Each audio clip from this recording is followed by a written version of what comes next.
The bass from the live jazz band vibrated through the soles of my heels as I pushed through the heavy oak doors of the Cardinal. 6 months of freedom.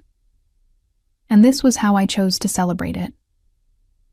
Alone, in a bar I couldn't really afford, wearing a dress I'd bought specifically for this moment. The scarlet fabric clung to curves I'd reclaimed as my own, and for the first time in 3 years, I felt like myself again. The Cardinal wasn't just any bar. It was the kind of place where trust fund babies rubbed elbows with old money, where the cocktails cost more than my weekly grocery budget, and where women like me, women trying to convince themselves they'd made it, came to feel powerful. The mahogany bar stretched the length of the room, its surface polished to a mirror shine. Crystal chandeliers cast warm amber light across leather booths and marble tabletops. Everything whispered wealth and discretion.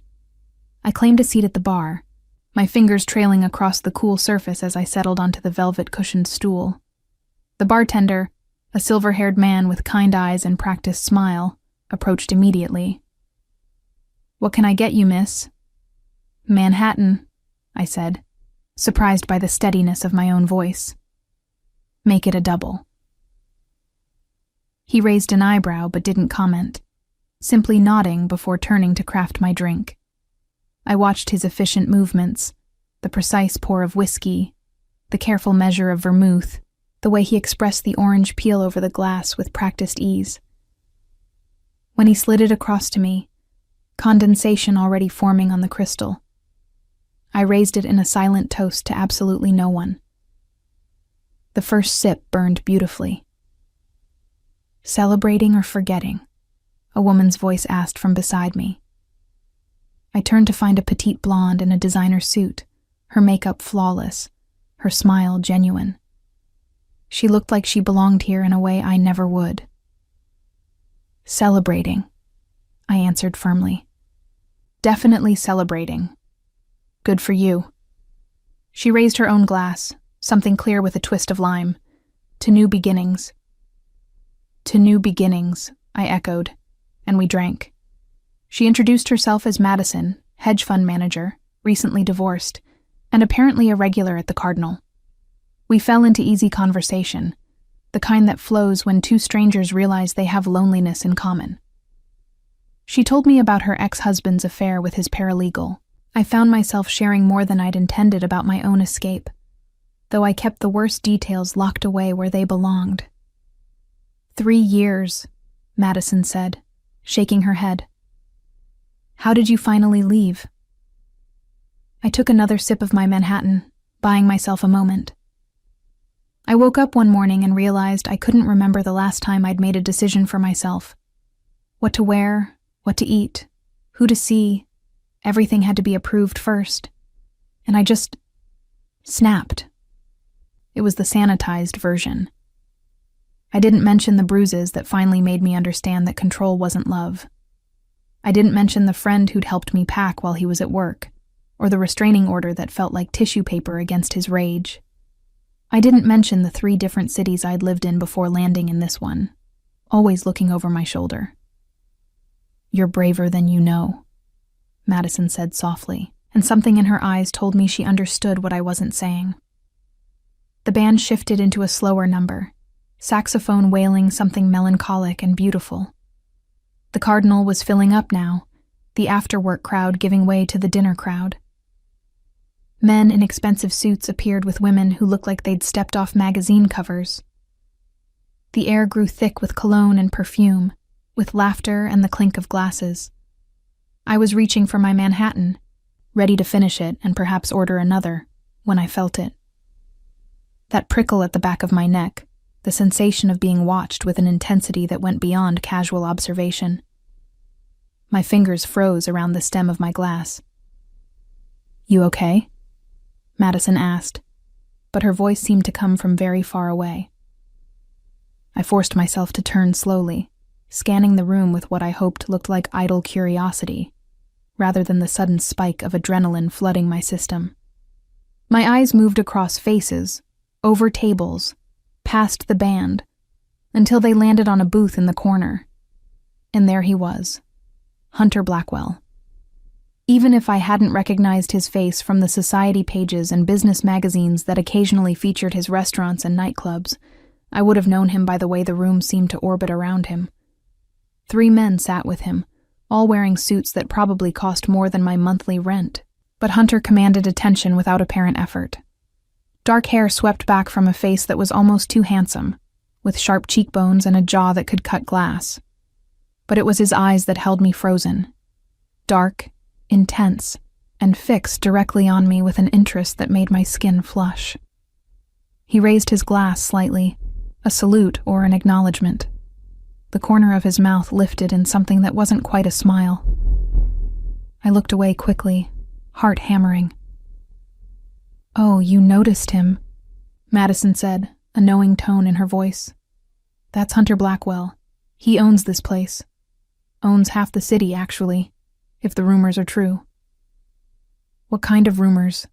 I asked, trying to sound casual as I forced myself to take another sip of my drink. Madison leaned closer, her voice dropping to a conspiratorial whisper. "The kind people don't say out loud. Import-export business, connections to families in the old country, money that doesn't quite add up to legitimate enterprise alone." She paused. "But he's never been charged with anything. Never even investigated that I know of. He's untouchable." Untouchable.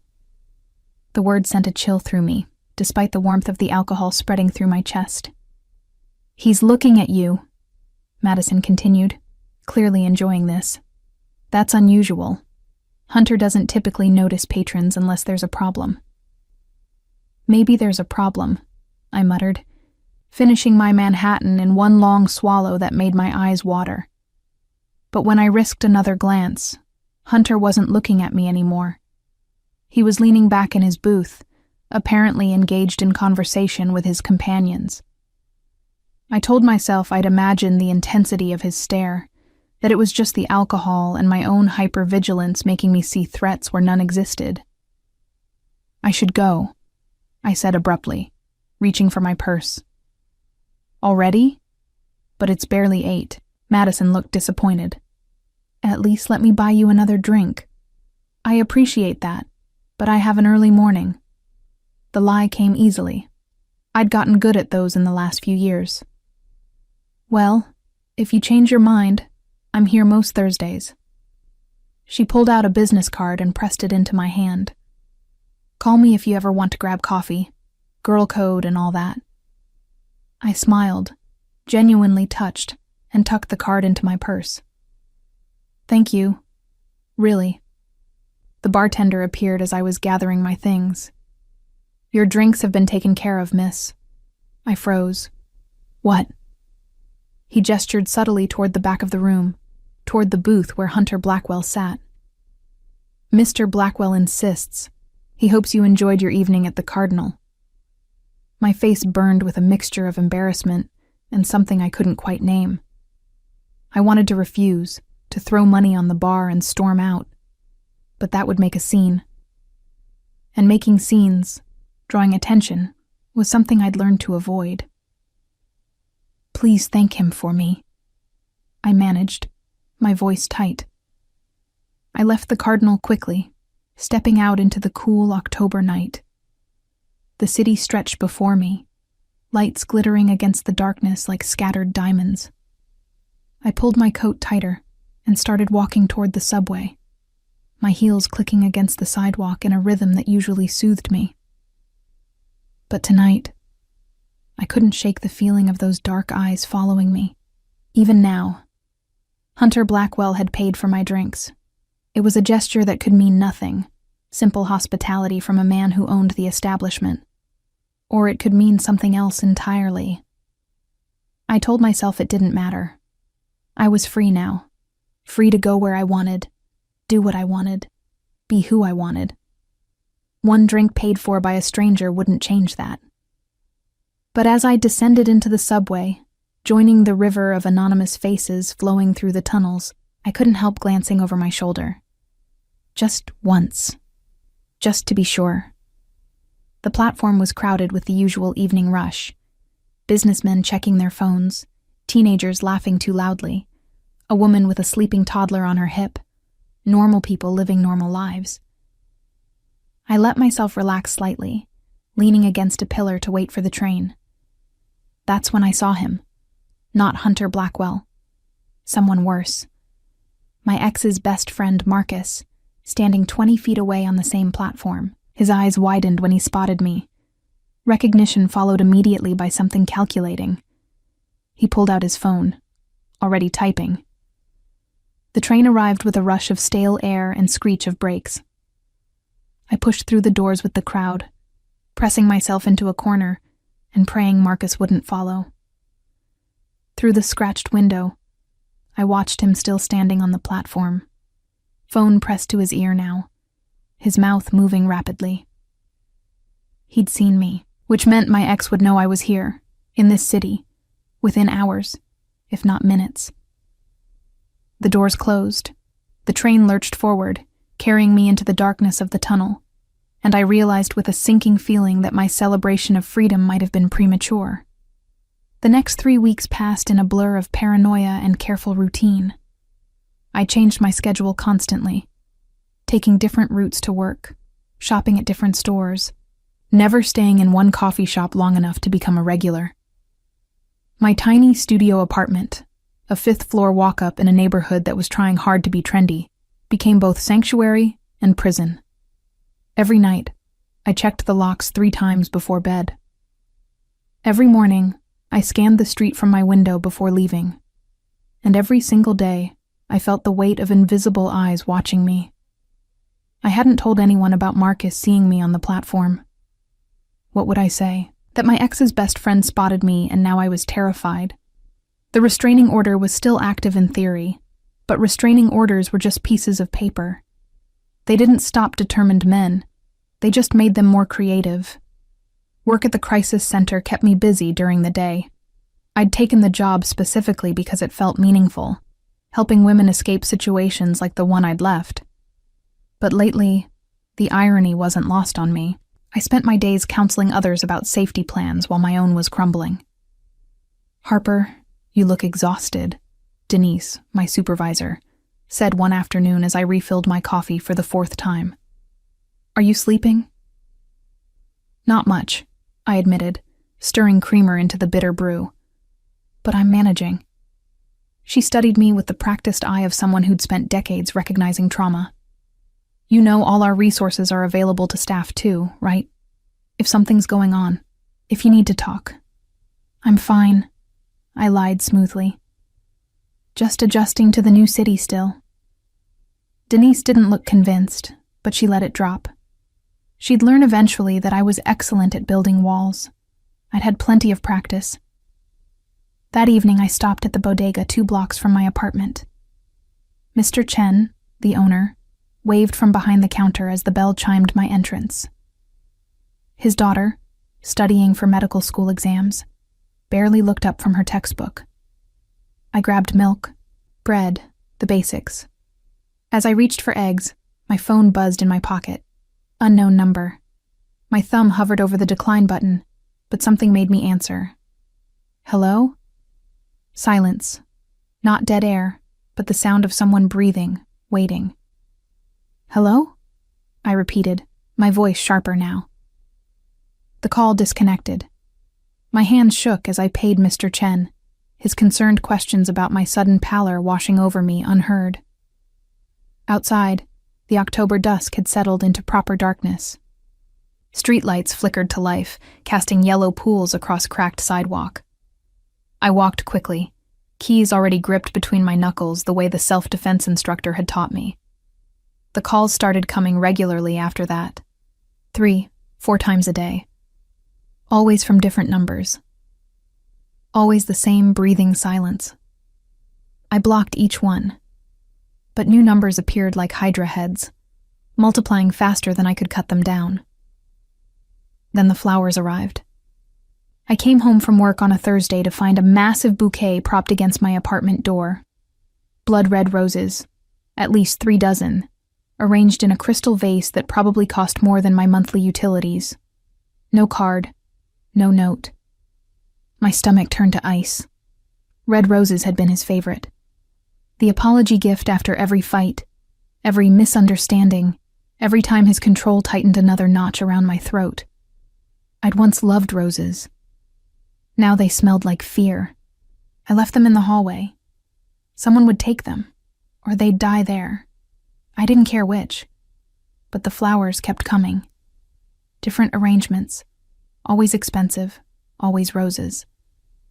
Sometimes they appeared at my apartment. Other times they were delivered to the crisis center, causing my coworkers to tease me about a secret admirer.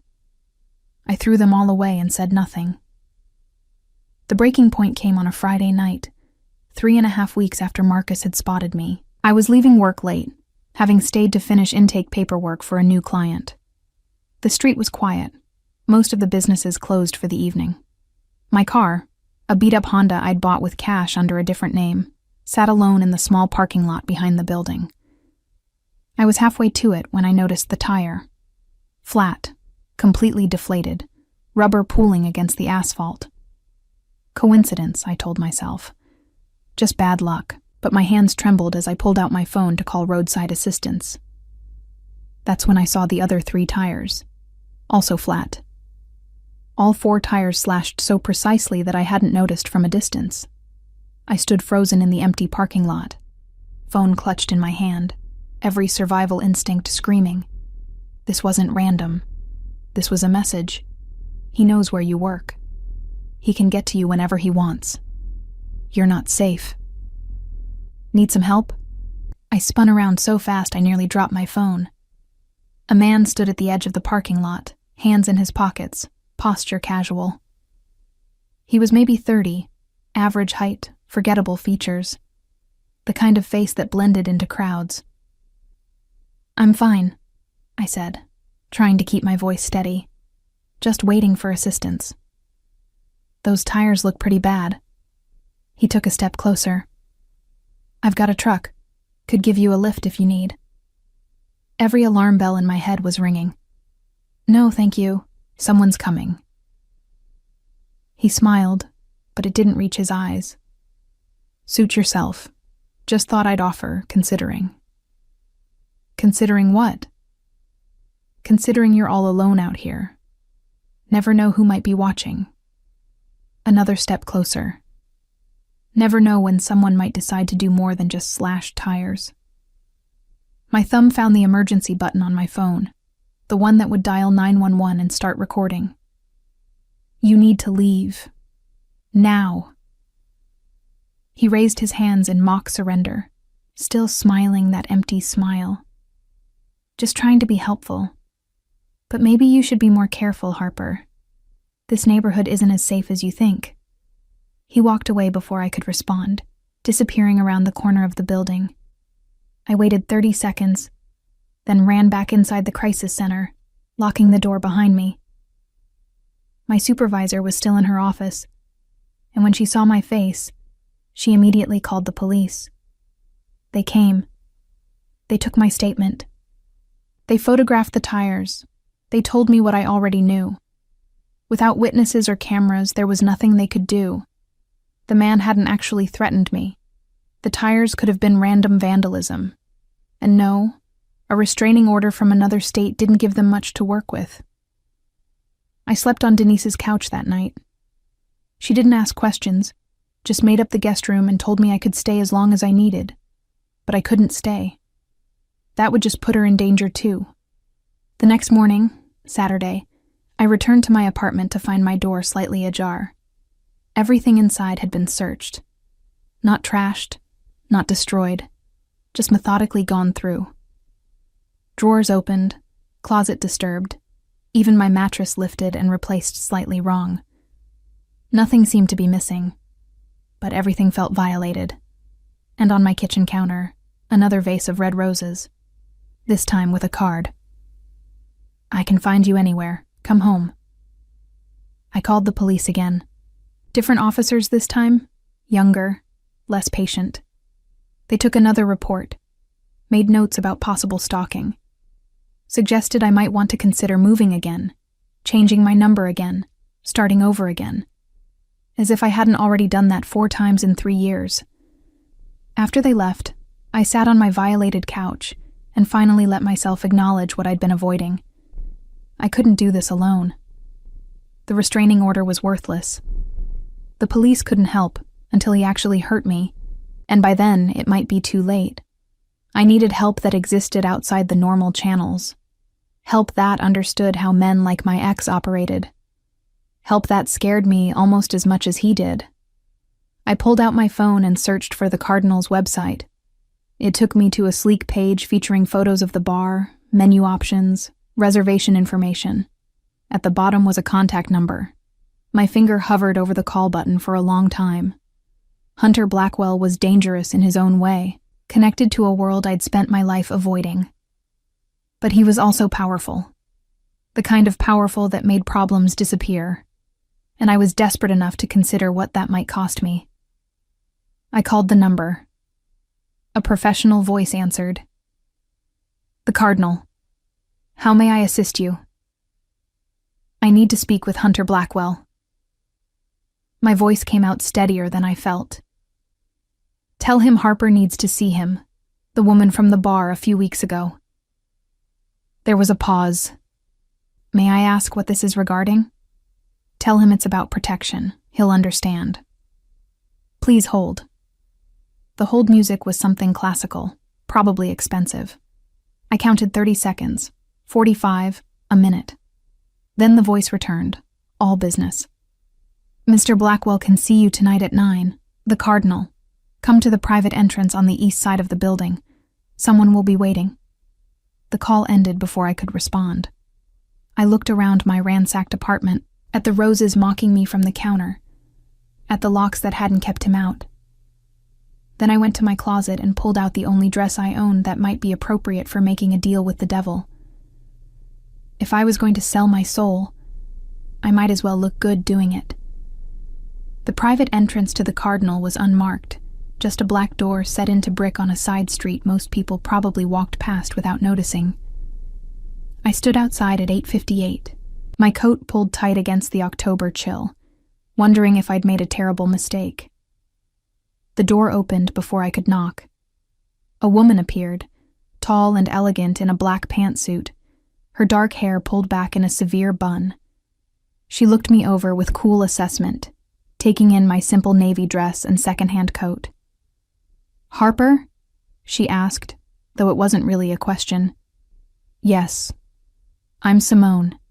Mr. Blackwell is expecting you." She stepped aside to let me enter. The hallway beyond was nothing like the opulent main bar. This was utilitarian, almost industrial, with concrete floors and exposed pipes. We walked past what looked like storage rooms and offices, the sound of the bar's music a distant throb through the walls. At the end of the corridor, Simone stopped at an elevator, pressing her palm to a reader that beeped and illuminated green. The elevator rose smoothly, and I watched the numbers climb. 3 floors, 4, 5. The building had only looked like 3 stories from the outside. We emerged into a space that took my breath away.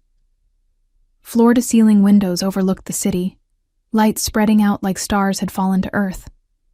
The room itself was minimalist but clearly expensive, all clean lines and carefully chosen pieces.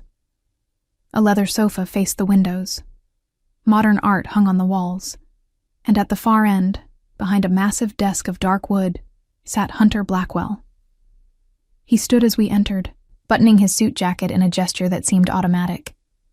In person, up close, he was even more striking than I'd remembered. The photographs didn't capture the intensity of his presence, the way he seemed to command the air around him. "Harper," he said, my name sounding different in his voice, deeper. "Thank you for coming." "Thank you for seeing me," I managed, hating how small my voice sounded in this vast space. He gestured to the seating area. "Please sit. Simone, bring us coffee." "I don't need—" I started. But Simone was already gone, the elevator doors closing behind her. I moved to the sofa, perching on the edge rather than sinking into its depths. Hunter took the chair across from me, close enough that I could see the flecks of gold in his dark eyes, far enough that I didn't feel crowded. A careful distance, calculated like everything else about him probably was. "You said you needed protection," he began, leaning forward slightly, elbows on his knees. "From who?" I'd rehearsed this conversation a dozen times on the way over, planned what I'd say, how much I'd reveal. But now, under his unwavering gaze, the words tangled in my throat. "My ex-boyfriend," I finally said.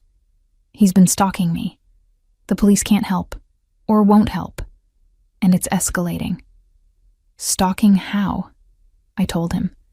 "The calls, the flowers, the slashed tires, the break-in." With each detail, his expression grew darker, a muscle ticking in his jaw. When I mentioned the man in the parking lot, his hands curled into fists against his thighs. "And the restraining order?" he asked. "From another state. Apparently, that doesn't mean much here." Simone returned with coffee, setting a tray on the table between us. The china was delicate, painted with gold leaf. She poured without asking how we took it, then disappeared again like a ghost. Hunter picked up his cup, but didn't drink. "Why come to me?" "Because you're the only person I could think of who might actually be able to help." I forced myself to meet his eyes, and because I'm desperate enough not to care what that help might cost me. Something shifted in his expression, too quick to read. "You think I'm dangerous?" "I think you're powerful. There's a difference." "Not much of one." He finally took a sip of coffee, his gaze never leaving mine. "What do you know about me, Harper?" "That you own this bar and several others. That you have business interests people whisper about but never specify. That you're connected in ways that make you untouchable." I paused. "That you're probably exactly the kind of man I should be running from instead of running to." A ghost of a smile touched his lips. "Yet here you are. Yet here I am." He set down his cup and stood, moving to the windows. The city spread below him like a kingdom, and perhaps that's exactly how he saw it. His reflection in the glass was sharp and dark, a silhouette against the lights. "3 years ago," he said, his voice quiet but carrying easily across the space, "I watched my sister die because I wasn't powerful enough to protect her. She'd gotten involved with the wrong man, someone who hurt her, controlled her. By the time she came to me for help, it was too late. He'd already decided that if he couldn't have her, no one would." My breath caught. He'd never turned around, was still staring out at the city, but I could see the tension in his shoulders, the rigid line of his spine. "I made sure he paid for what he did," Hunter continued. "And I made sure I would never be that powerless again. So yes, I'm dangerous. Yes, I'm connected. And yes, I can make your ex-boyfriend disappear so thoroughly that he'll seem like a bad dream you once had." He turned then, and the intensity in his eyes made me press back against the sofa. "But you need to understand what you're asking for.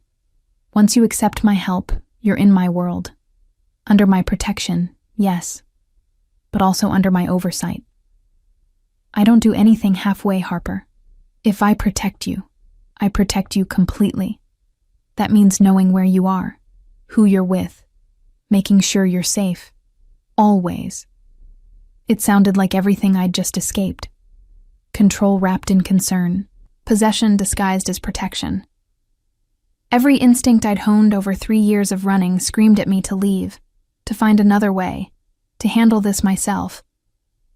But I thought about the roses on my counter, the violated apartment, the empty smile of the man in the parking lot, the certainty that next time, it wouldn't just be tires or locks. "What would you want in return?"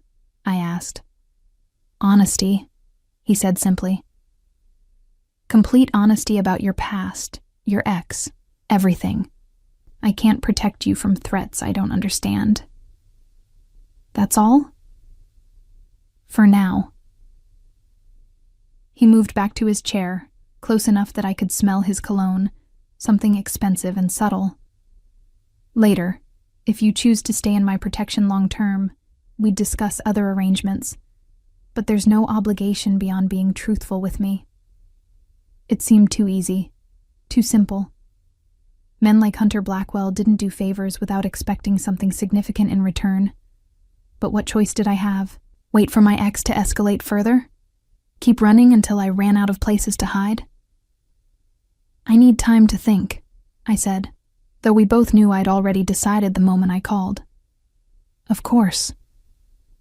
He reached into his jacket and pulled out a card, plain black with only a phone number embossed in silver. Call me when you're ready. Day or night doesn't matter. That number reaches me directly. I took the card, the paper heavy and expensive between my fingers. And if I decide not to accept? Then you walk out that door and we never speak of this again. Your ex is your problem to solve however you see fit. His expression softened slightly. But I hope you don't make that choice, Harper. I've seen how this story ends when women try to handle men like him alone. The weight of his words, of his dead sister, hung between us. There's something else, I said, the words escaping before I could stop them. Something I haven't told anyone. Hunter waited, patient. 6 months ago, when I finally left him, I was pregnant. The confession tumbled out, years of secrets suddenly unbearable. I lost the baby 2 months later. Stress, the doctor said. The stress of running, of being terrified every moment. He doesn't know. I never told him. But now you're afraid of what he'd do if he knew. Hunter finished quietly. I nodded, unable to speak around the sudden tightness in my throat. Harper. He leaned forward, and to my shock, took my hand. His skin was warm, his grip gentle but firm. That wasn't your fault. None of this is your fault. You understand that? I'd heard those words before, from therapists and support group leaders and well-meaning friends. But somehow, hearing them from this dangerous man in his tower above the city, they finally felt true. I want to accept your help, I whispered. I'm tired of running. Then you don't have to run anymore. He released my hand and stood. I'll have someone watch your apartment tonight. Tomorrow, Simone will help you move to a secure location.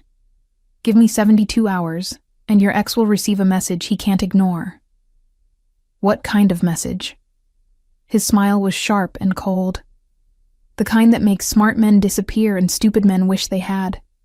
Either way, you won't need to worry about him again. It should have terrified me, the casual way he spoke of violence.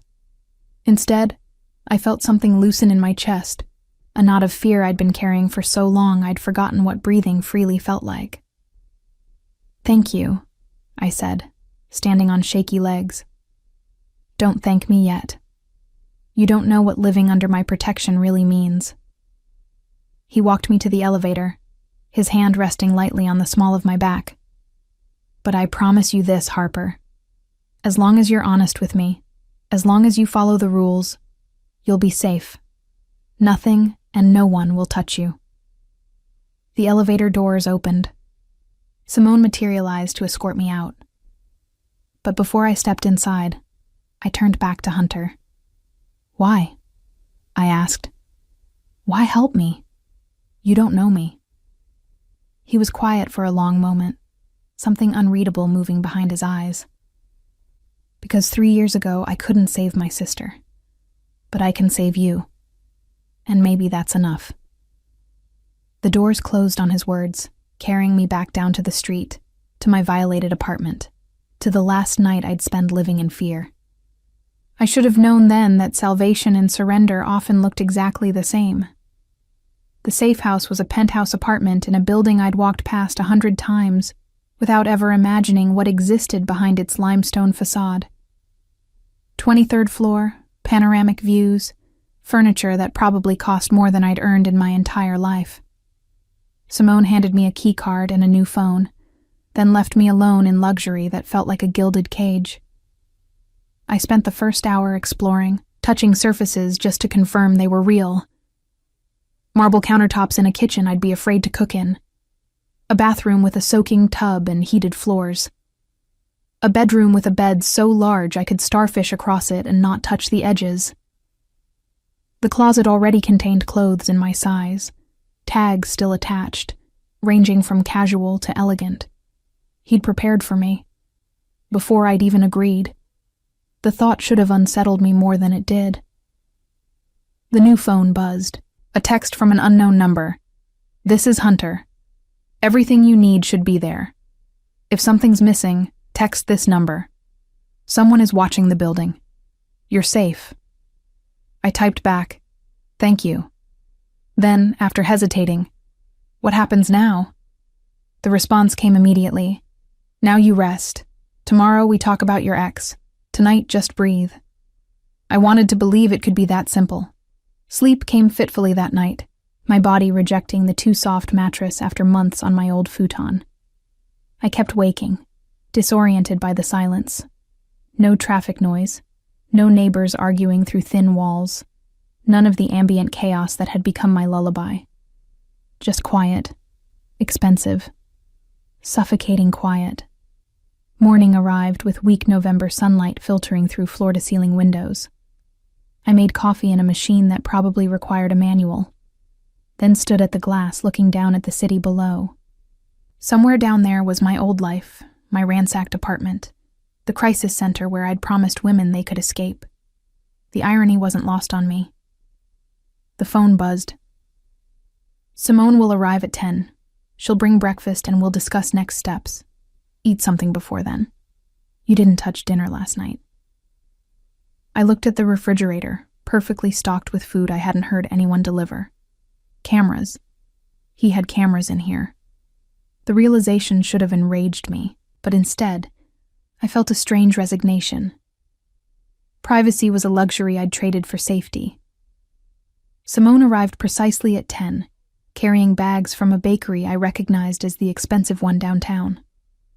She set up breakfast on the dining table with efficient movements, croissants and fruit and yogurt arranged like art. "Mr. Blackwell will join us shortly," she said, pouring coffee into delicate china cups.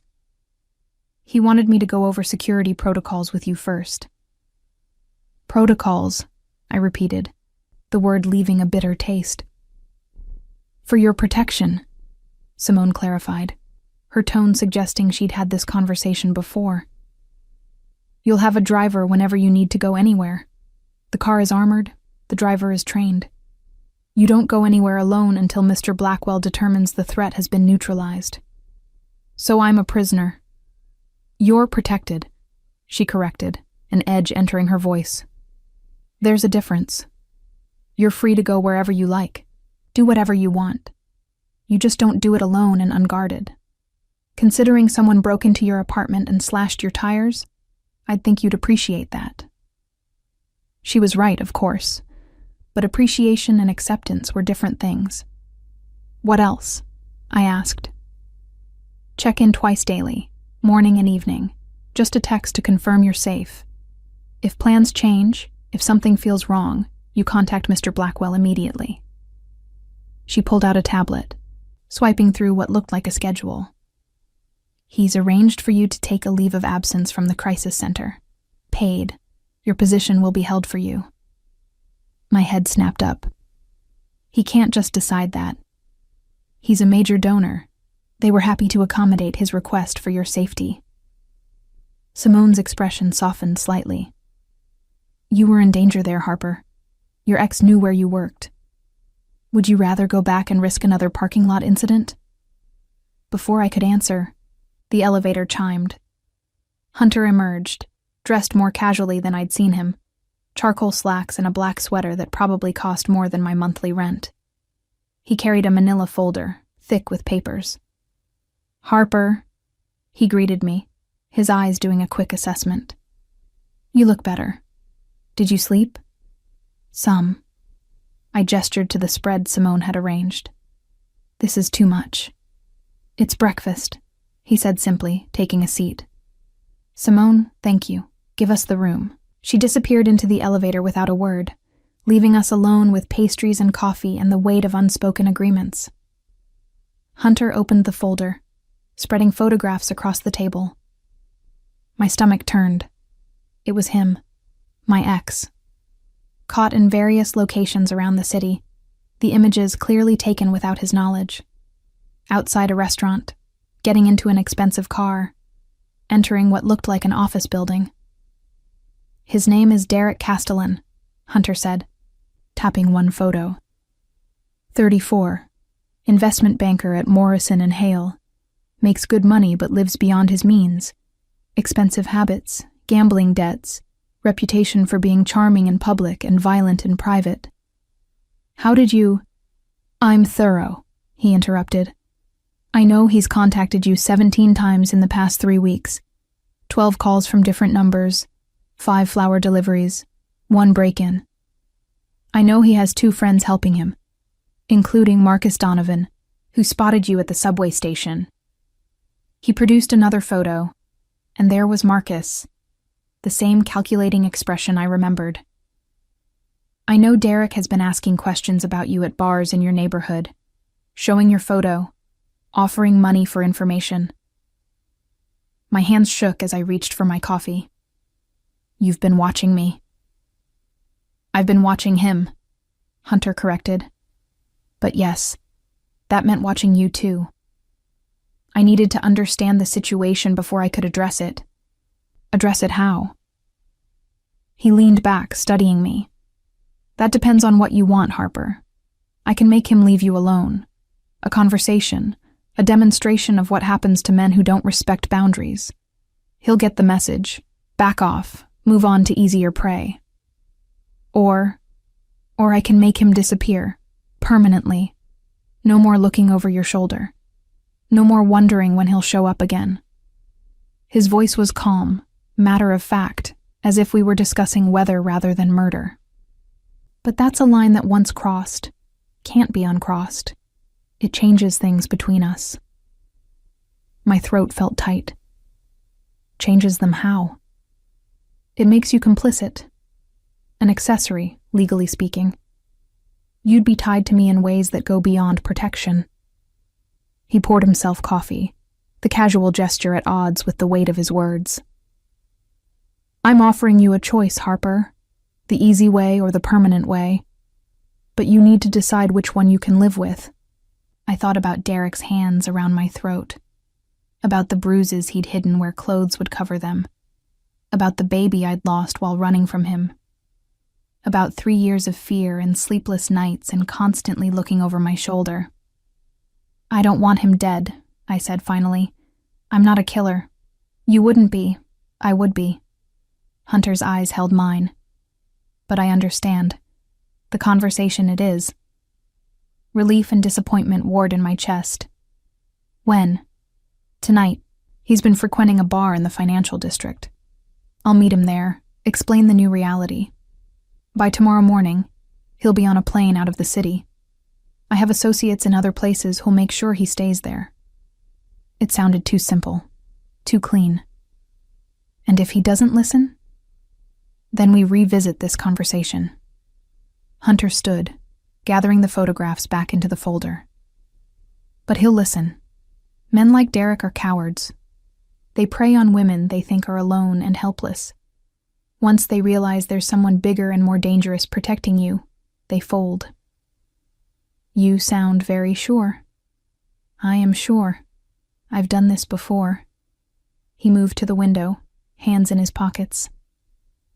After my sister died, I made it my mission to help women like her. Like you.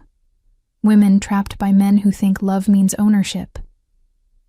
But you're doing the same thing, I said, the words escaping before I could stop them. Controlling where I go, who I see, making decisions about my life.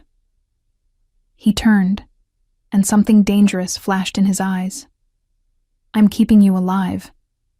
There's a difference between protection and possession, Harper. You're free to leave whenever you want. Walk out that door, refuse my help, take your chances with Derek. I won't stop you. But you wouldn't recommend it? No, I wouldn't, because I've seen what men like him do when they're not stopped.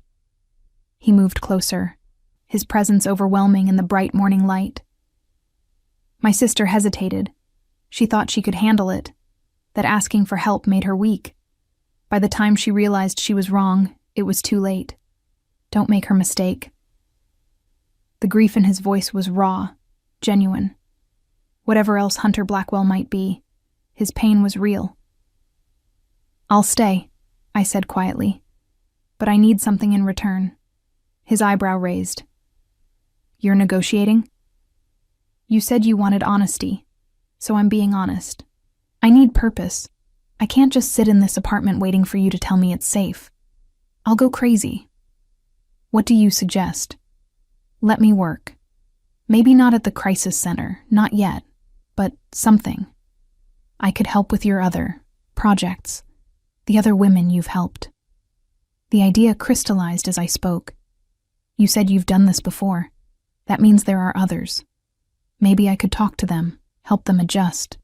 I understand what they're going through." Hunter was quiet for a long moment, considering. "It's dangerous, getting involved in my world that way." "I'm already involved. You said it yourself. I'm under your protection. That makes me part of your world whether I like it or not." I held his gaze. "Give me a way to contribute, to be useful. Please." "All right," he said finally. "There's a woman, Victoria. She came to me 6 months ago, similar situation to yours. She's struggling with the transition, the isolation. Maybe you could help each other." He pulled out his phone, typing rapidly. "I'll arrange a meeting, but Harper, if you're going to be involved in this, you follow my rules completely.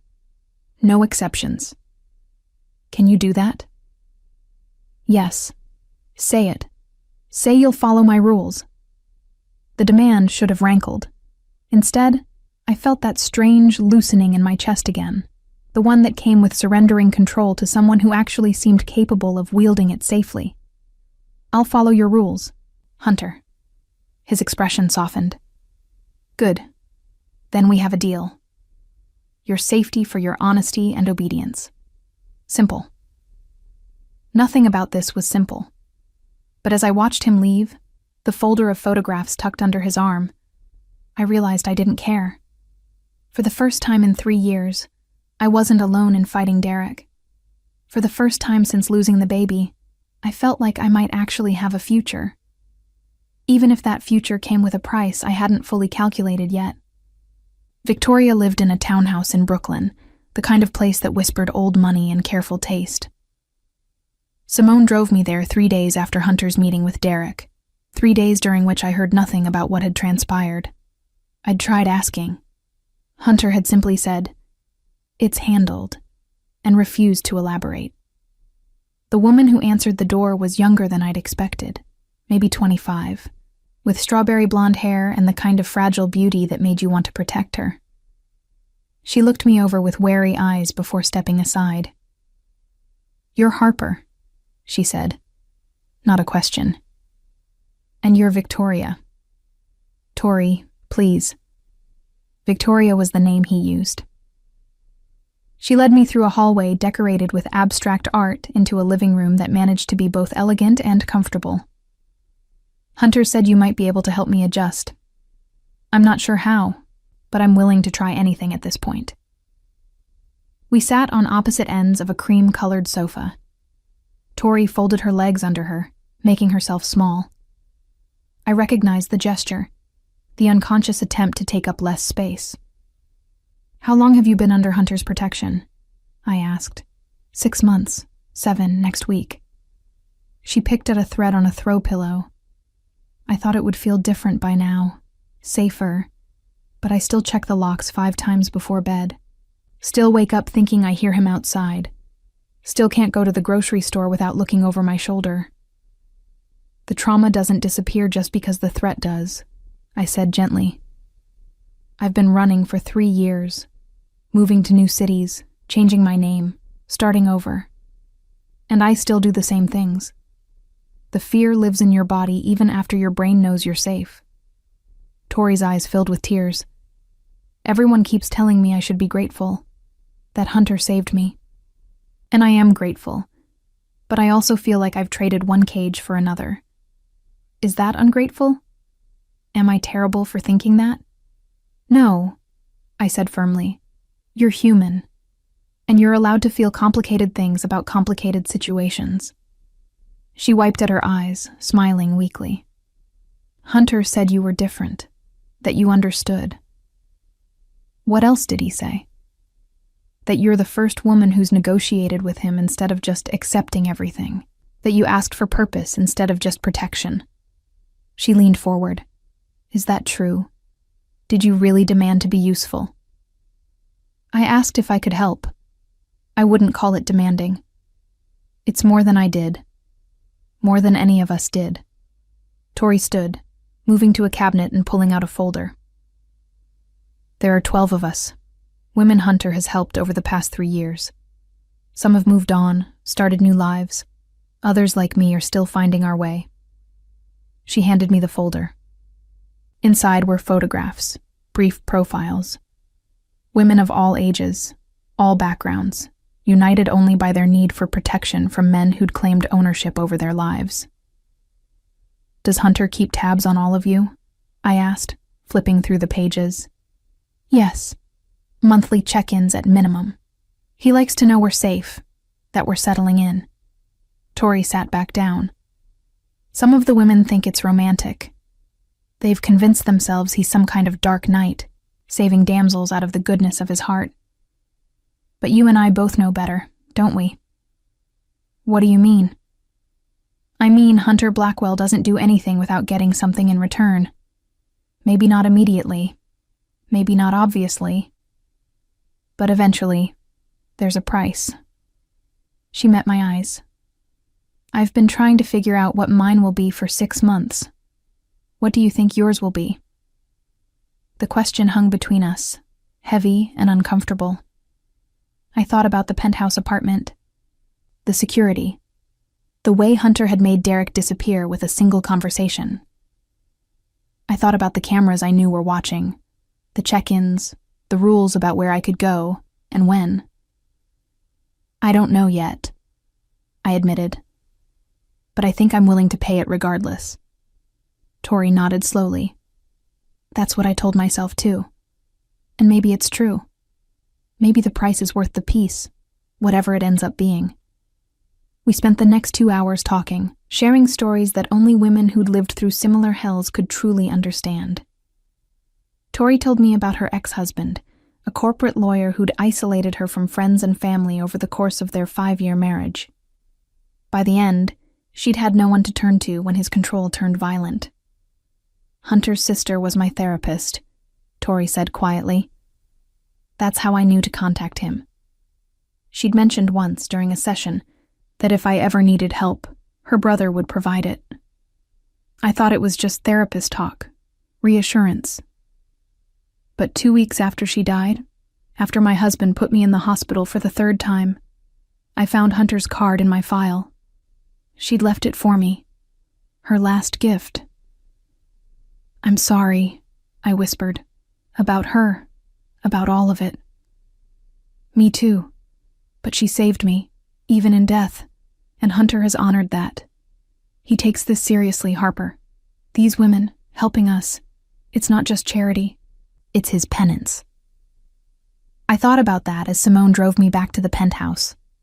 Hunter's protection wasn't altruistic. It was ritual.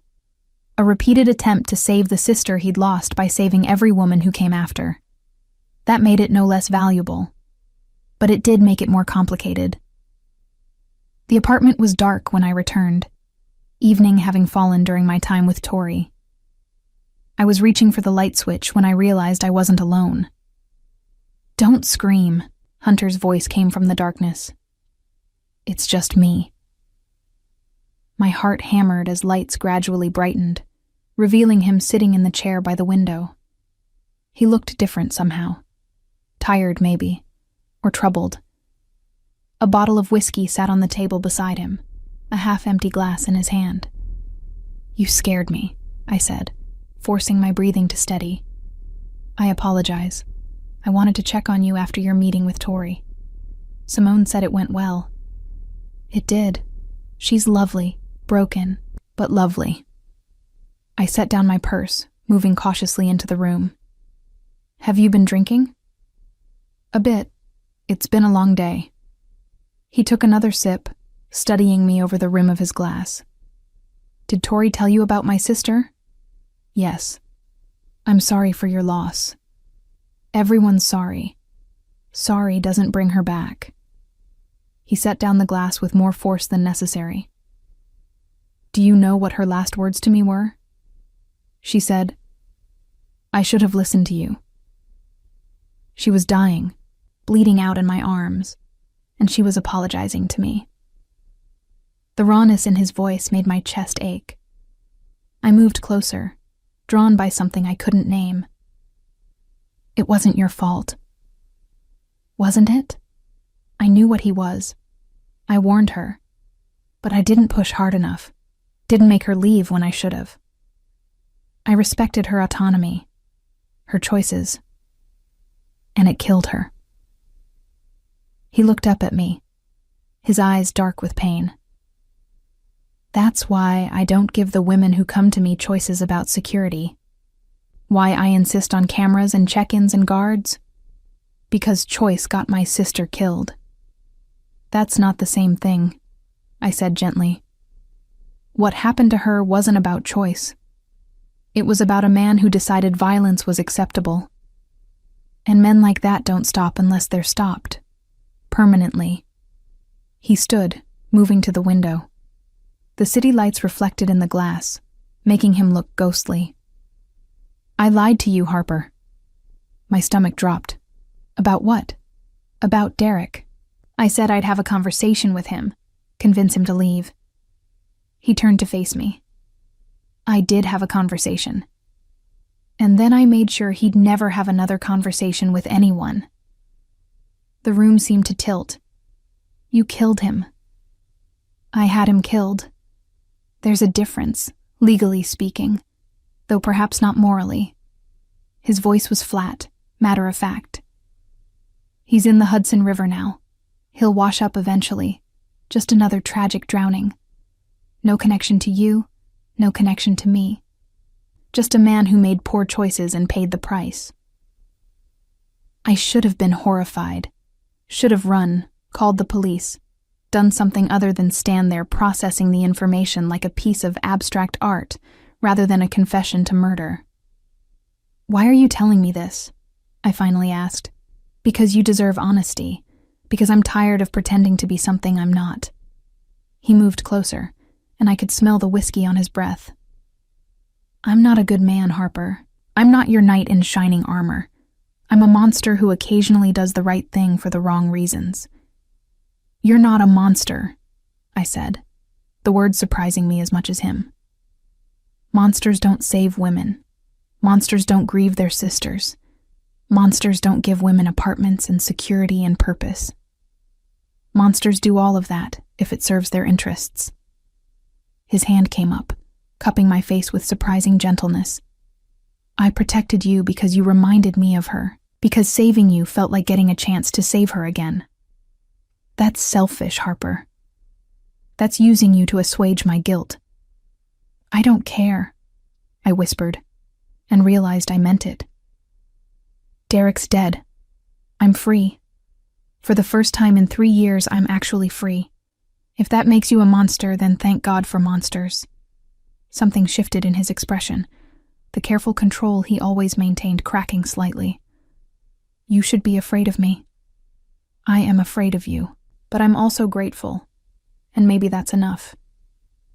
He leaned down, his forehead touching mine, his breath warm against my lips. This is where I should walk away. Tell you to sleep well, maintain professional distance, keep things simple.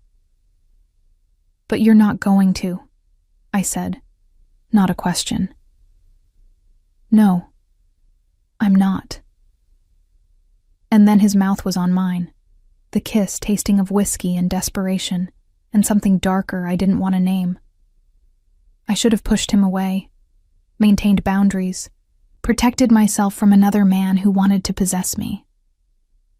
Instead, I kissed him back, pouring 3 years of fear and loneliness and need into the connection between us. His hands tangled in my hair, pulling me closer, and I went willingly, surrendering to something I knew was dangerous, but couldn't resist. When we finally broke apart, both breathing hard, he rested his forehead against mine again. "This changes things," he said hoarsely. "I know. You'll be mine now. Not just under my protection, but actually mine. Do you understand what that means?" "No, but I want to find out." He smiled, sharp and possessive. "Dangerous answer, Harper. I'm tired of being safe. Safe got me nowhere for 3 years. I kissed him again, brief and fierce. Maybe dangerous is exactly what I need. He lifted me effortlessly, carrying me toward the bedroom, and I didn't protest, didn't question.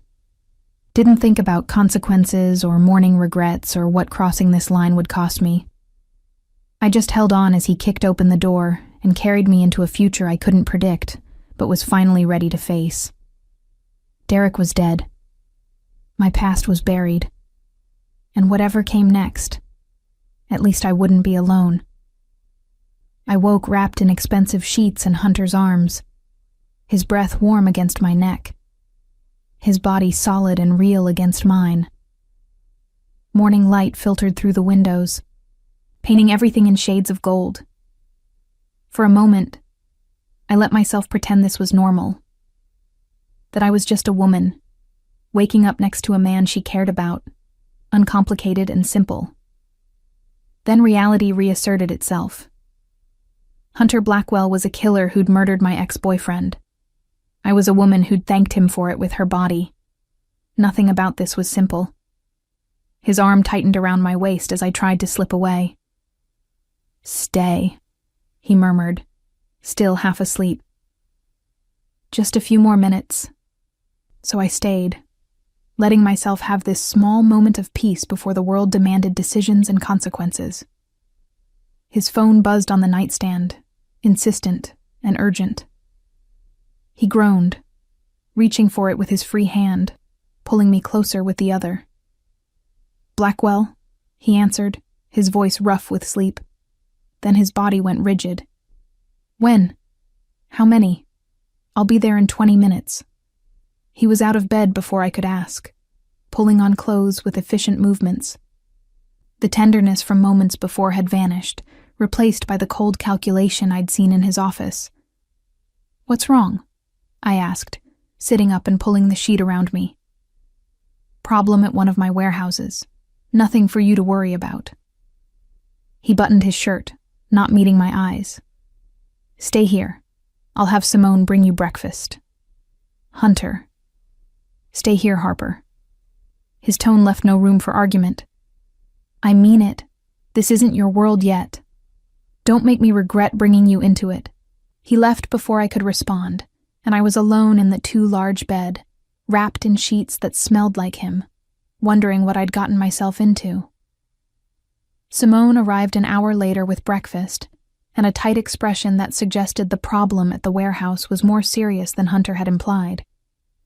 But when I asked, she simply said, "Mr. Blackwell will explain when he returns," and left me with coffee and croissants I had no appetite for. I spent the day in the apartment, alternating between pacing and staring out the windows, watching the city move below me. People going about their normal lives, unaware of the violence and darkness that existed in the margins. I'd been one of them once. Now I was something else entirely. My new phone buzzed. A text from an unknown number. "This is Tori. Can you talk?" I called immediately. "Tori, is everything okay?" "I don't know. Something's happening. Hunter's men came by this morning. Told me not to leave the house. There's a car outside watching." Her voice was tight with anxiety. "Did he tell you anything?" "No. Just that there was a problem at a warehouse." "It's not just a warehouse problem, Harper. I called 2 of the other women. They're in lockdown too. All 12 of us." She paused. Something big is happening. Something dangerous. A chill ran down my spine. What do you think it is? I think someone's making a move against Hunter. And we're his vulnerabilities. The women he protects, we're leverage. Her breathing quickened. We need to be careful. If someone wanted to hurt him, really hurt him, they'd go after us. After we hung up, I tried calling Hunter. No answer. I texted. Nothing. The silence stretched into afternoon, then evening, and with each passing hour my anxiety grew. I was considering breaking his rule about staying in the apartment when the elevator chimed. Hunter emerged, and my relief died when I saw his face. Blood on his collar, a cut above his eyebrow, his knuckles bruised and raw. Jesus, I breathed, moving toward him. What happened? Sit down, he said, his voice harder than I'd ever heard it. We need to talk. I sat, my hands trembling. He poured himself a drink, downed it in one swallow, then poured another before joining me on the sofa. Derek had a brother, he began. I knew about him. What I didn't know was how connected he was, or how much he'd loved his baby brother despite Derek being a worthless piece of shit. My stomach dropped. He knows you killed Derek. He knows. And he's been spending the past week trying to figure out why. He traced Derek's movements before he disappeared, found witnesses who saw us together at the bar, put together enough pieces to understand Derek had been stalking someone. Hunter's jaw clenched. He doesn't know it was you yet, but he will. It's just a matter of time. What does that mean? It means I made a mistake. I killed Derek cleanly, professionally, but I underestimated his brother's resources and his rage. He finally looked at me, and the emotion in his eyes made my breath catch. It means you're in danger. Real danger. The kind my money and my men might not be enough to stop. Then what do we do? We. He laughed, bitter and sharp. There is no we, Harper. This is my mess. My mistake. You should leave. Get as far from me as possible before Derek's brother connects you to his death. No. This isn't negotiable. I said no. I stood, facing him. You think I'm going to run again?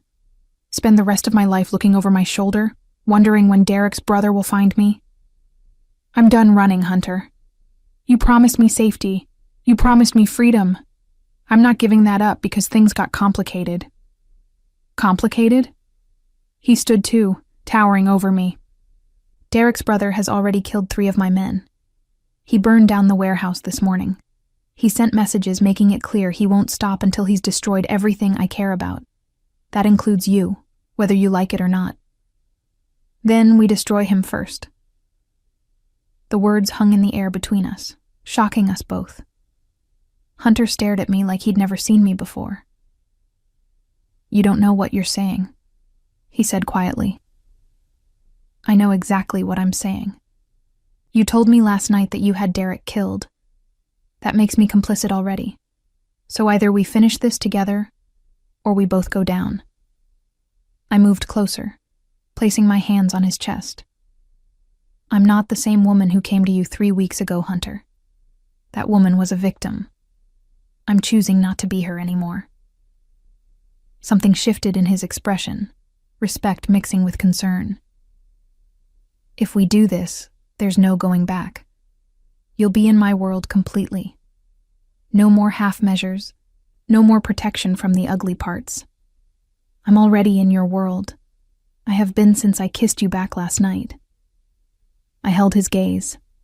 Tell me what we need to do. He was quiet for a long moment, studying me like he was trying to read my soul. Then he nodded slowly. All right. But we do this my way.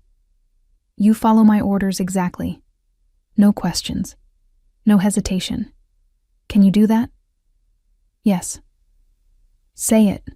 Say you'll follow my orders. I'll follow your orders, Hunter. Whatever it takes. He pulled me close, kissing me hard and possessive. When he pulled back, his eyes were dark with something between desire and dread. Then we go to war. The next 48 hours passed in a blur of planning and preparation. Hunter's apartment became a war room, with maps and photographs and detailed dossiers spread across every surface. Derek's brother was named Marcus Castellan, and he was everything Derek had pretended to be. Connected, powerful, genuinely dangerous. He has political connections and law enforcement in his pocket, Hunter explained, pointing to a web of names and relationships. We can't just kill him and hope it goes away. We need to dismantle his entire operation, make him vulnerable before we strike. I listened and learned, absorbing information about money laundering and shell corporations and blackmail material. Tori joined us on the second day, bringing files she'd compiled about Marcus's business dealings. She'd been investigating on her own, determined to help despite the danger. He's been buying up properties in Brooklyn, she explained, spreading documents across the table. Legitimate investments on the surface, but the funding is coming from overseas accounts connected to trafficking operations. Hunter's eyes lit up. If we can prove that connection, we can bring federal agents down on him. Even his political friends won't protect him from trafficking charges. How do we prove it? I asked. We get someone inside his operation, someone he won't suspect. Hunter looked at me, and I knew what he was going to say before he spoke. Someone like you. My heart raced. You want me to get close to him. I want you to let him find you. Let him think he's hunted you down, that you're the woman his brother was stalking. You play scared, vulnerable, exactly what men like him expect. And while he's focused on you, we gather the evidence we need to bury him. It was insane, dangerous, exactly the kind of thing that could get me killed. But it was also the only way to end this permanently. I'll do it, I said. Hunter shook his head. Think about it first.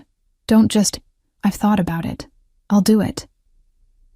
I met his eyes, but I need something in return. Name it. After this is over, after Marcus is dealt with, I want out of the apartment. I want a real life again, not just existence in a gilded cage. I glanced at Tori. I want to work with the other women, help them find their way back to living instead of just surviving. And I want you to trust me enough to let me. Hunter was quiet for a beat. And us? What happens with us? That depends on whether you can see me as a partner instead of someone who needs protecting. He moved around the table, cupping my face in his hands. I've never seen you as just someone to protect, Harper. From the moment you walked into my office, you've been something different. Something dangerous to my carefully controlled world. He kissed me softly. All right. You help me end Marcus, and I'll give you everything you're asking for. A life, purpose, partnership, all of it. The operation took 3 more weeks to execute. I let myself be found at a coffee shop Marcus frequented, playing the terrified woman perfectly. He approached exactly as Hunter predicted, offering sympathy and protection from the monster who'd killed his brother. I accepted, let him think I was grateful for his attention, and wore a wire that captured every incriminating word. The night the federal agents moved in, I watched from Hunter's apartment as Marcus's world crumbled. Properties seized, accounts frozen, associates arrested. By morning, Marcus Castellan was in custody, facing charges that would keep him in prison for the rest of his life.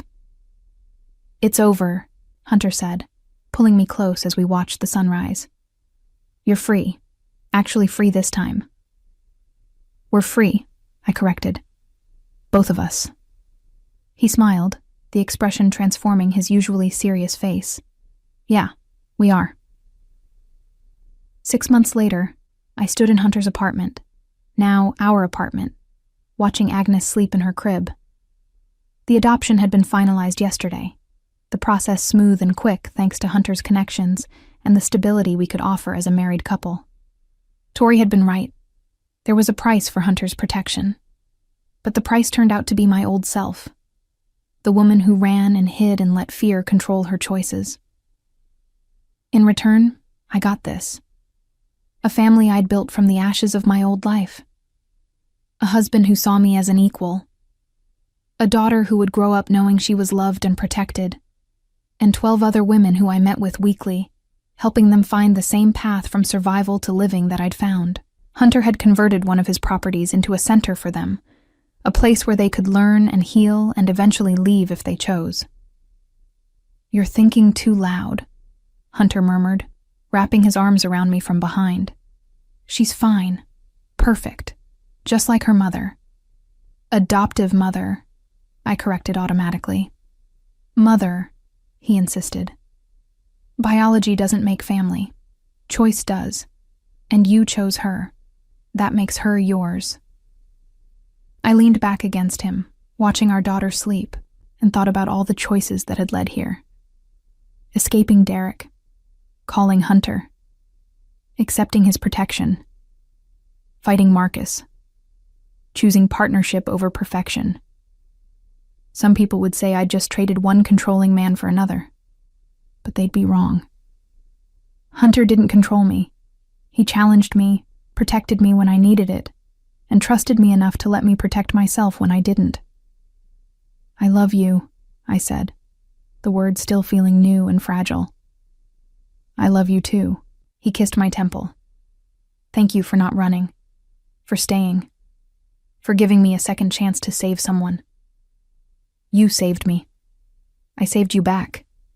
That's what partnership means."